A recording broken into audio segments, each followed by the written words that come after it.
God to the rescue. Joseph and his brothers grew old and died, but their children's children stayed on in Egypt, where they became a very large family. Later on, a new king began to rule, but this Pharaoh didn't remember Joseph, and he didn't like God's people. He made them into his slaves, and he beat them and made them work harder and harder. God's people cried out to God to rescue them. God heard them. He remembered his promise to Abraham. He would look after his people.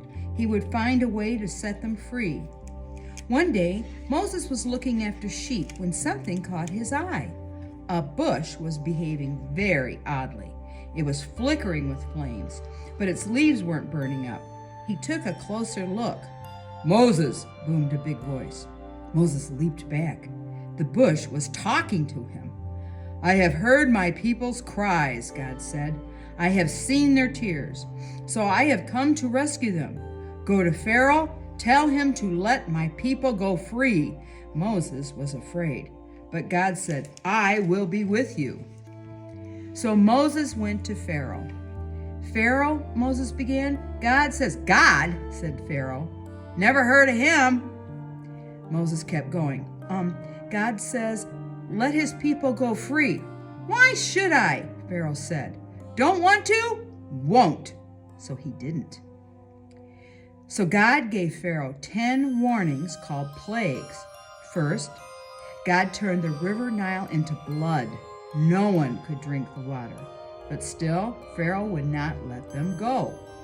So, God made frogs come hopping and leaping and jumping.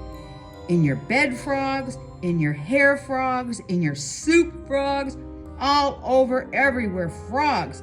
"Make them go away," Pharaoh screamed. "Then your people can go." So God took the frogs away. But Pharaoh changed his mind. "You can't go," he said.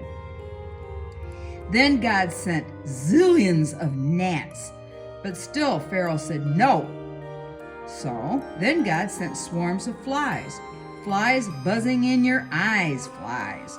And after that, sickness and horrible boils and huge hailstorms, a storm of locusts, and then darkness when it should have been day, until it seemed that the whole world, creation and everything, was coming undone, falling back into darkness and emptiness and nothingness.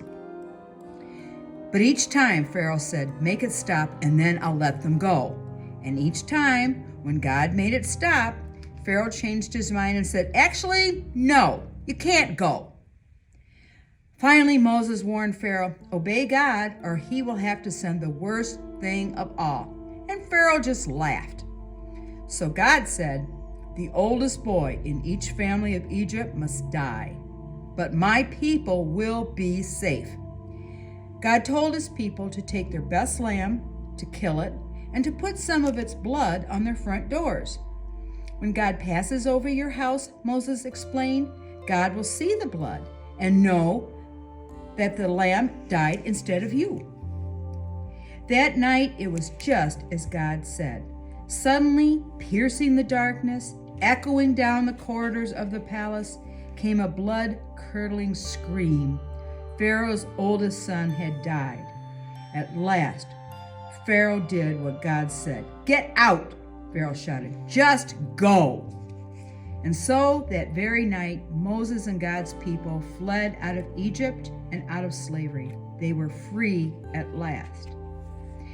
God's people would always remember this great rescue and call it Passover. But an even greater rescue was coming. Many years later, God was going to do it again. He was going to come down once more to rescue his people. But this time, God was going to set them free forever and ever.